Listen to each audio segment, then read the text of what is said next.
Hey guys, this is Jon Blau. I am the Clemson beat reporter for the Post and Courier.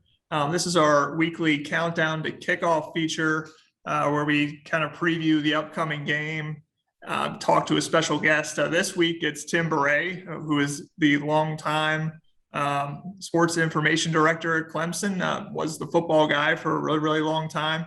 I've heard he is a man with a lot of knowledge and facts and statistics and interesting things like that. So we thought he'd be a perfect guy to have on. Tim, thanks for coming. I appreciate it. John, good to be with you. Yeah. So a couple of things I'll say just off the bat is that you guys can submit some questions that go into the chat. The ones that are good to go. Don't say anything too inappropriate. We will answer and take a look at. Also, just kind of pubbed our newsletter, the Tiger Take. You guys can also subscribe to that. Just we're kind of promoting that. It's a daily, basically, newsletter that I put together with just behind the scenes stuff from reporting on the beat, but also just the day-to-day stories that we write. And you can subscribe to that by going to, let me read the URL, it's really long, postandcourier.com / the Tiger Take. But now let's get to it. I actually want to ask you, Tim, first, just because I saw my boss, Gene Sabikoff, tweeted this at you. I don't know if you saw it. He said, so when Florida A&M football plays South Florida on September 18th, Willie Simmons, I guess, will be coaching against Jeff Scott. And he asked, is this the first clash of former Clemson teammates whose last names start with the same letter and who lettered in the same years from 2000 to 2002? Yes. Yeah, Gene told me, that you got a lot of really interesting stuff. Like, that is different going to be interesting. Yeah, it's going to be interesting to watch that. Game. Willie was our starting quarterback in 2002. He kind of lost the job to Charlie Whitehurst by the end of the season, but he had some really good games for us, and glad to see he's doing well as a coach. Yeah, because Gene told me you knew have all kinds of interesting stats that like who won, and I don't know what the score was and what quarter with what pants they have and stuff like that. So how big is your book of like statistics or things that you go back and log? Like how thick is this thing? Well, gee, I wish you'd asked because it's I'm in my house and it's in a different room, but I have this thick notebook that I bring with me that has a rundown of every Clemson game since when I started in 1978, and I've got the final season stats in there, so I can look up some game by game things and so for instance, last week one of the writers texted me, when's the last time Clemson gave up 7 sacks in a game, and I was able to go through and determine it was 1997. Actually, it happened twice that year against Virginia and Florida State. So my boss, Bob Bradley, always told me that, it's good to have everything in your mind, but the most important thing is to know where to find it in an efficient manner. So that's what I've always tried to do. Yeah.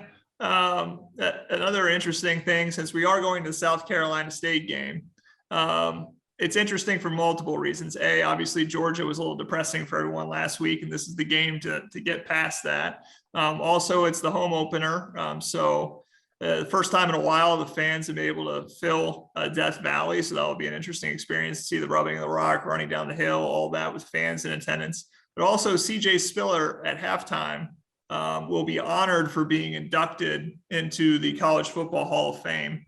And I wanted to start off with this. Actually, Will Vandervoort asked him a question yesterday about Tuesday interview sessions. I guess he would come in, talk to people like me in the media, and one of the things he always counted on was that Tim Bouret would have his box of Chick-fil-A. So I guess just going back to CJ Spiller, I mean, what was he like as a player to interact with? And I guess how big of a deal was the Chick-fil-A, I guess, when you had that for him?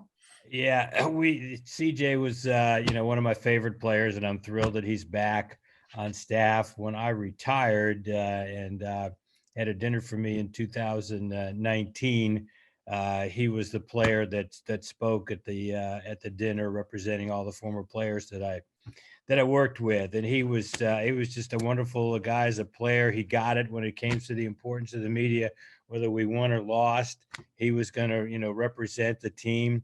One of my favorite stories about him, talk about the Tuesday press conferences. So he was always there at like 10:30 before Dabo would start. And so one day, he was a little 5 or 6 minutes late, which was not like him. So all of a sudden my cell phone rings, and it's CJ. And he said, "Tim, I got a flat tire. I'm out here on 123. And so I'm not going to, can we reschedule this?" He didn't ask to beg off for the week not doing them. He said, "Can we just reschedule it?" So the thing I loved about it is he called me to tell me he was not going to be there before he called AAA. So he really put an importance on it and knew the importance of it. And yeah, we promoted him for the Heisman Trophy that year. He finished sixth. If we hadn't lost 5 games by the end of the when the voting deadline, I think he would have finished a lot higher because he had a terrific year. He's still the ACC's leader in all-purpose running by over 600 yards, and Travis Etienne is the runner-up. No other, the highest by a non-Clemson person is 1,700 yards shy of what his total is. But we're so happy to have him back. He really is a Clemson legend, and getting into the College Football Hall of Fame in just the second year of eligibility, that is a great accomplishment. Yeah, I mean, if you were to just talk about some of the guys who are, the most important players in Clemson history, I mean, think about the era that we're in right now with what Dabo's been able to build, how important CJ was to that. I mean, where does CJ Spiller rank in terms of the most important or the most pivotal guys? You'd have to say he was one of the founding fathers of this era. Probably the founding father of Clemson football as a player would be Banks McFadden, our first All-American. Took us to the Cotton Bowl back in 1939, a top 10 final ranking, and then been other great players along the way. Steve Fuller was certainly a pivotal player in 77, 78 in that era. But this unprecedented run that we're on now, CJ really kind of got it all started. I don't know that Sammy Watkins comes to Clemson if CJ hadn't done what he had done. You talk to Taj Boyd, and he talks about what CJ Spiller did, kind of gave him exposure to Clemson, and then you just kind of the dominoes fall. If Taj Boyd hadn't done what he did, would Deshaun Watson have taken as much notice of the program, which led to Trevor Lawrence? So yeah, I kind of look at DJ as being one of the original linchpins of what we're seeing happen now. Yeah. And obviously, we are talking, though, on the week after the loss to Georgia. And so it does still really speak to the era that we're in, that now they're at number 6 in the AP poll. It was, 57? How many straight weeks was it that 57. They were ranked? 57, which is the second longest streak in the history of the AP poll, which goes back to 1936. The record remains 68 by Alabama, which has been accomplished recently. But when we had, going into the last week, that streak is 57. The second behind us in active streak was just 19. So, so it really is a testament to what we've done recently. Yeah, I mean, and so you can get perspective on this. Obviously, I mean, being in the top 10 still pretty good, but also, there have been losses like this before. I think we were preparing a little bit yesterday. And you talked about, I think it was in 1982. I mean, everybody's looking back to 2014 was the last time they lost an opener. And it was to Georgia, but 1982 is very similar. For what reasons, would you say? Yeah, the 1982 game is, of course, I was at the 1982 game, and that was a very memorable game because it was the matchup of each of the last 2 national champions. Georgia had won in 1980 and Clemson won in 1981. And to show you the respect difference we have now for really both programs, going into that game in 1982, the opener, we had, as I said, the last 2 national champions. Clemson was defending national champion, but only ranked 11th in the preseason AP poll, and Georgia with Herschel Walker was only ranked 7th in the preseason, AP poll. But it was a 9:00 prime time. It was a Monday night game. Obviously, there was no NFL, hadn't started yet, just similar to the way the two sports are structured now. And the game was so similar to what we just witnessed. The game ended 13-7. Georgia won the game without scoring an offensive touchdown. That is the last time before this past week that Clemson had lost a game in which it did not allow the other team to score an offensive touchdown. Georgia's only score was on a blocked punt of Dale Hatcher. The Tigers had been backed up close to their own goal line. In fact, I think statistically the blocked punt return was only 2 yards. And our quarterback struggled. Homer Jordan, who had just led us to a national championship, if you can, he's the senior quarterback, getting a lot of run for the Heisman Trophy. Sound familiar? And he threw 4 interceptions that night. And he only threw 7 interceptions the whole year, but 4 of them were in that game. This note that Clemson fans hope will be duplicated. Clemson didn't lose a game the rest of the year. That was the season opener. Also, we did have a tie with Doug Flutie in Boston College the next week, but then we won our last 9 games and ended up 8th in the final ranking. So I've seen this before, and Georgia had a really good team that year too. They ended up going undefeated, lost to the national championship game to Penn State and Todd Blackledge in the Sugar Bowl. Everybody talks about the problems that Clemson had offensively. Maybe Georgia's just got a heck of a defense. We'll see. Yeah, and obviously Clemson's got a really good defense too, because there's really great stats on that. I think Ross Taylor, your predecessor or successor, I guess, not predecessor, successor. He I think said that it was that Clemson was either 67-2 or were prior when they give up less than 275 yards of offense, and they gave up 256, I think.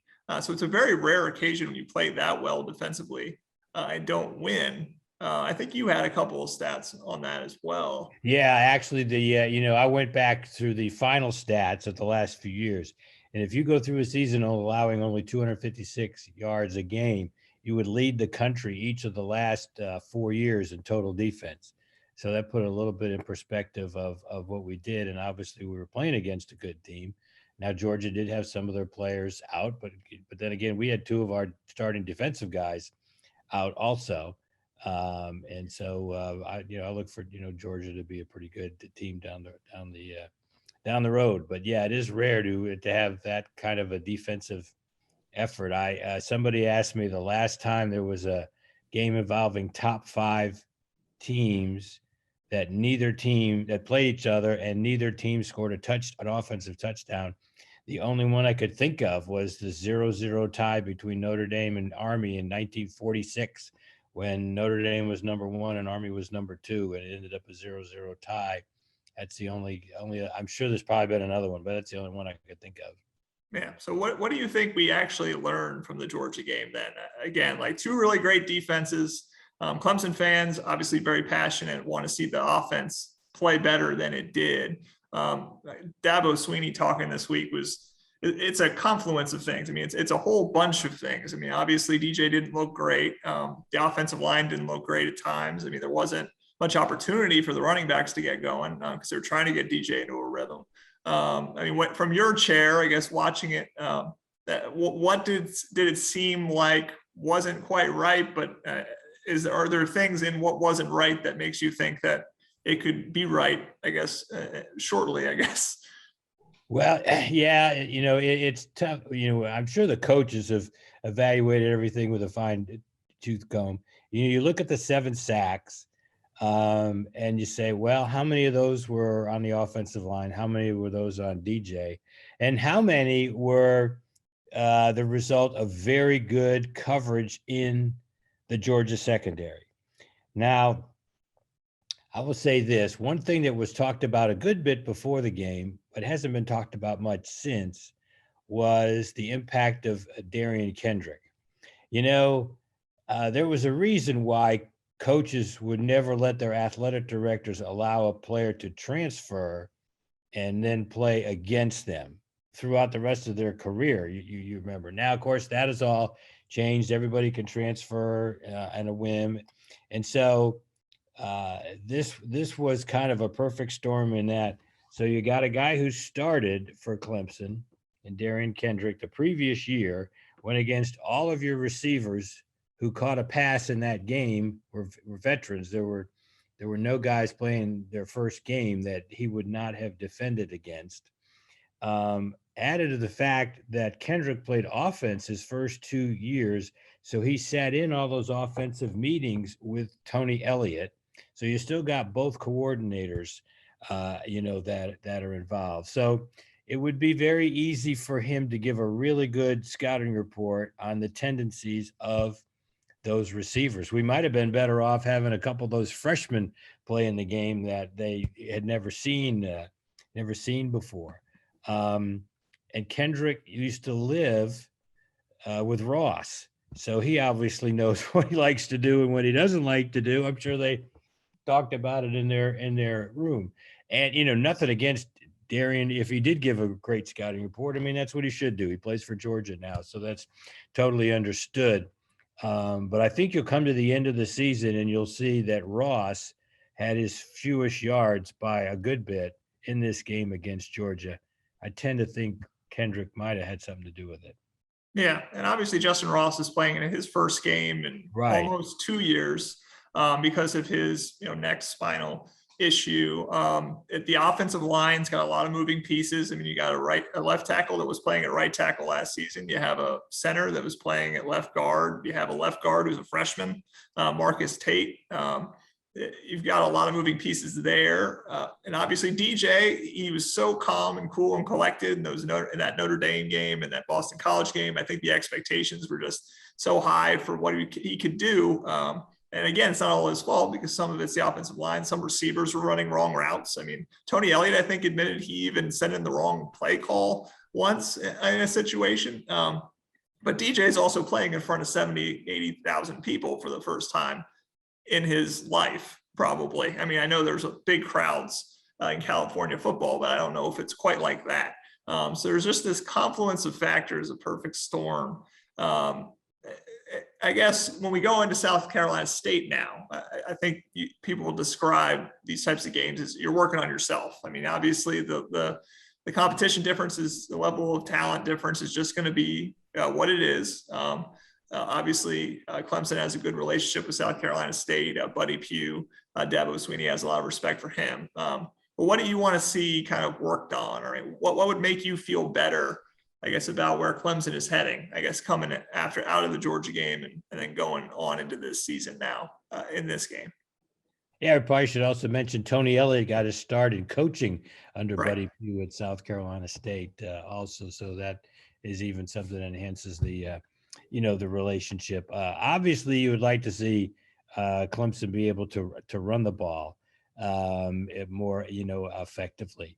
But you're right. There's a huge talent gap differential, and then the next week we'll go to Georgia Tech, and we'll be a little bit more somewhere in between. But yeah, I would like to see. I probably seeing Clemson run the ball for 200 yards would certainly be something that you would like to see. One of the things that Dabo's been able to do in his career and has been a indicator of success in Clemson history. Clemson has never lost a game in which it's had at least 200 yards rushing and 200 yards passing in the same game. So I'd kind of like to see that kind of balance. It'd be great to run the ball for 300 yards, but you'd also like to see DJ hit some passes and be back on the beam. I compared John to when you have a basketball player who's struggling earlier in the game, and then he might get a couple of layups or get to the free throw line and make a couple of free throws. Seeing the ball go in the basket can certainly help his confidence and get him back on the beam. And so I think that's something I'm hoping to see from DJ. This week. In the game, I thought, well, we just need to So throw some dink and dunk passes, maybe to get him, to get him going. But Georgia did a great job of coverage. I know for a fact that Clemson had planned to throw the ball to the running backs a good bit last week, and on the second play of the game, they did run a wheel route that player was wide open, but the ball got batted down at the line of scrimmage. Maybe if that pass was hit and went for a big gain, it would have been a little bit different outlook on the game. But anyway, that's a couple of the things I'd like to see this week from the offense. Yeah, that was Will Shipley. He's shown a lot of maturity, just even since he came in the spring. I know you've probably heard, just in terms of his work ethic. Dabo Sweeney was talking about, he just never loses a sprint or will not allow himself. He's competing on every sprint, and he was sprinting down the sideline there. Probably could have scored a touchdown, but he showed a lot of maturity in how he responded. He said, DJ made the right read. Like, he was going for Davis Allen over the middle. It got knocked down. I knew I was open, but hey, these things happen. And it would be nice, like you said, to see them get going running the ball, because Will Shipley's a guy that everybody's really, really I've seen him pop some long runs in practice and in scrimmages. And I think last spring there was a scrimmage. I saw him go 70, 75 yards. So I think that would be something to look forward this weekend. Yeah. And also just looking forward in general to the atmosphere. You've been in Death Valley a whole lot, obviously. What is that place? This is going to be my first game there. So I guess give me a preview of what is it like when Death Valley's rocking. I mean, kind of how would you describe what that atmosphere is like and what it means to Clemson? I mean, to have these games there. John, what you're going to benefit from is this is our third or fourth year that the press box has been an outdoor press box. And that's one advantage of it is you really get to feel for the atmosphere and the crowd, from that press box seat when they come down the hill. Probably the best presentation of Clemson's pregame entrance was something that ABC did before the Georgia game in 2013. Bill Bonnell, the producer, called me way back in the summer saying he really wanted to knock the running down the hill out of the park, and they had already allotted 6 or 7 minutes for it to show the entire thing. And that's the best presentation that I have seen. Of course, we had the added aspect of Brett Musburger being there and talking about him calling it the most exciting 25 seconds in college football. But when the buses come around, there's just something about the buses driving up and the guys getting off, and then when the band plays and they sound that cannon and the team runs down the hill, it's even more emotional at the top of the hill. There's been one time I didn't run down the hill, but I was up there. There was a television crew doing a special on it. This was 20 years ago. It was when Keith Adams was playing, I remember.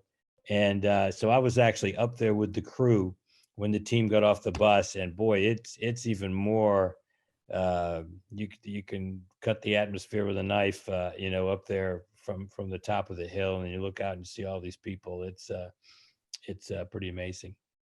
Yeah, I think Marcus Tate was asked about going down the hill for the first time and was asked, like, maybe he'll jump. I mean, how many times do you see guys like just try to, jump the hill? Have there been any guys who, fall down? Like, how often does this happen?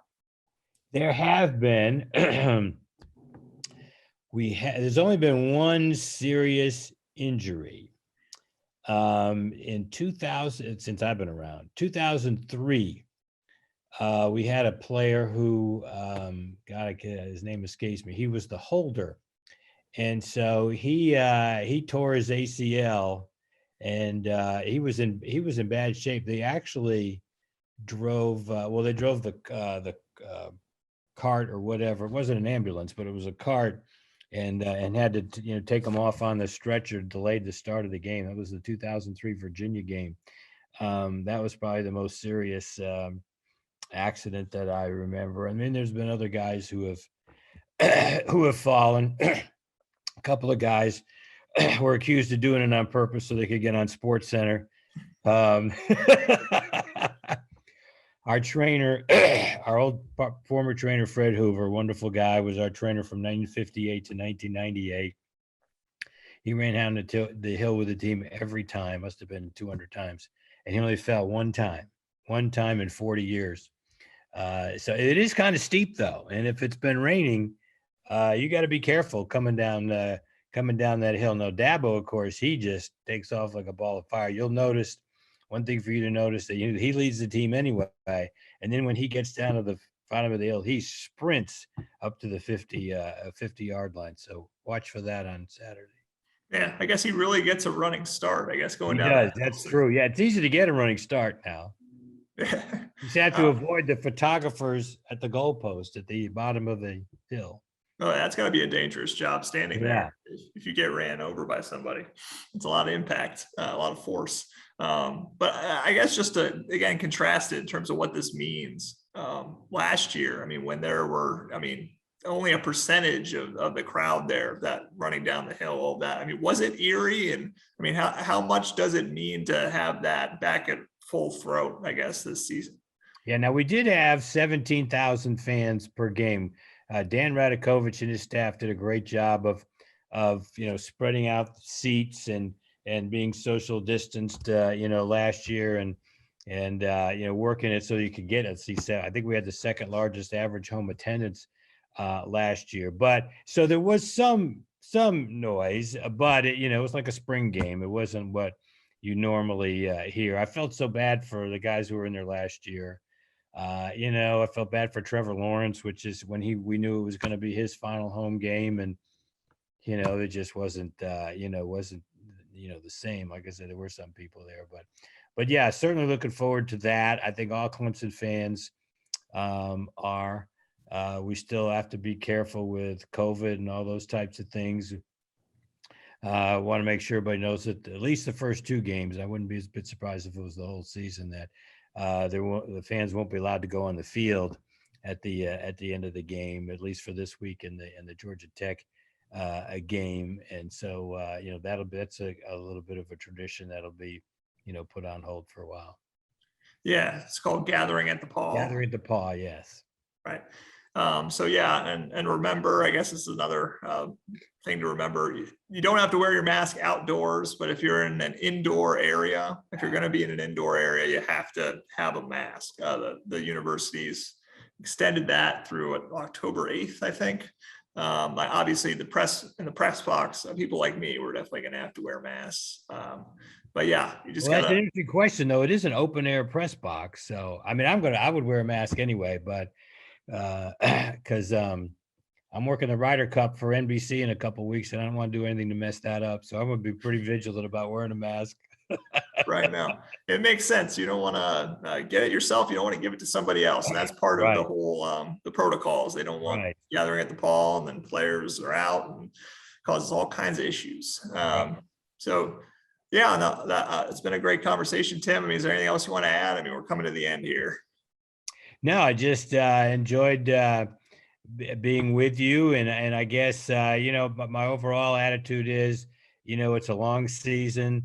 We are coming off a loss, but it was still only a 7-point loss to the number 5 team in the country. It's interesting how everybody has such a mind on offense, and if Clemson lost this game 38-31, everybody would, oh man, what a great game. We've really got a good team. There's nothing to worry about. Whereas, our defense played great and, held a really good team out of the end zone, and everybody's like, there's gnashing of the teeth. So, we'll see. But I looked for to be a lot of offensive improvement, just like there was in 1982. Exactly. I think James Skalski called it a hurt so good Monday. He was happy with it. As a linebacker, you love those types of games. But yeah, well, you should get more points this weekend. And thanks, guys, for coming by and listening to us talk. Again, if you want to subscribe to my newsletter, just pubbing that. It's thepostandcourier.com/the Tiger Take. So thanks again, Tim, and thanks everybody else for joining along. We'll see you later.